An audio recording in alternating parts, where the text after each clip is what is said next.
Hi, hello, வணக்கம். எல்லாரும் எப்படி இருக்கிறீங்க? இன்றைக்கி நான் உங்களுக்கு என்னோடய வீட்டிலேயே வளர்த்த ஸ்ட்ராபெர்ரி மரத்தை காமிக்க போகிறேன். ஸ்ட்ராபெர்ரி எல்லாம் வளர்ந்து எவ்வளோ ஸ்ட்ராபெர்ரிஸ் வந்திருக்கு பாருங்கள்.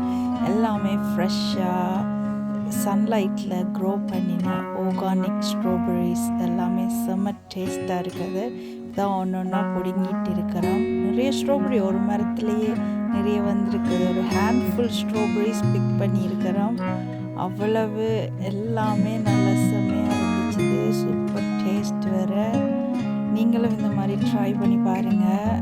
இது ஸ்ட்ராபெரியும் ஒன்று வச்சால் அது ஸ்ப்ரெட் ஆகிட்டே இருக்கும். 2-3 மரங்கள் வந்து ஒவ்வொரு இயருக்கும் வளர்ந்துக்கிட்டு இருக்கும். ஸ்ட்ராபெரி வைக்கிறது ரொம்பவே நல்லது. உங்களுக்கு ஸ்ப்ரெட் ஆகி நிறைய வேறு ஸ்ட்ராபெரிஸ் எல்லாம் நிறைய வரும். நீங்களும் ட்ரை பண்ணுங்கள். எந்த ஒரு உரமுமே போட தேவையில்லை. அது பாட்டுக்கு தண்டை பாட்டுக்கு வளரும்.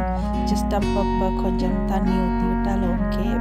ஜஸ்ட் 2 மரத்துலேருந்து இவ்வளோ ஸ்ட்ராபெரிஸ் பிடுங்கி இருக்கிறோம் பாருங்க. ஒரு கை நிறைய ஸ்ட்ராபெரிஸ் வந்திருக்குது. நீங்களும் இந்த மாதிரி மரம் வச்சு வளர்த்து ஸ்ட்ராபெரி பிடுங்கி சாப்பிடுங்க.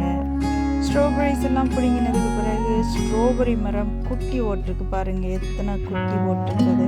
இதெல்லாம் குட்டி குட்டி ஸ்ட்ராபெரி மரங்கள். இதெல்லாம் இந்த மணி பிளான்ட் இருக்குல்ல, அதை கட் பண்ணி வைக்கிற மாதிரி இந்த ஸ்ட்ராபெரி பிளான்ட்டையும் அந்த வேறு இருக்கிற இடத்துல கட் பண்ணி சின்ன சின்ன பிளான்ட்டாக மேக் பண்ணி நிறைய மரங்கள் மேக் பண்ணலாம். ஸோ ஒரு மரத்தில் இருந்தே இவ்வளோ குட்டி போட்டிருக்குது. இந்த ஒரு சின்ன பீஸ் கட் பண்ணி அதை மேக் பண்ணி வேறு மரங்கள் வைக்கலாம்.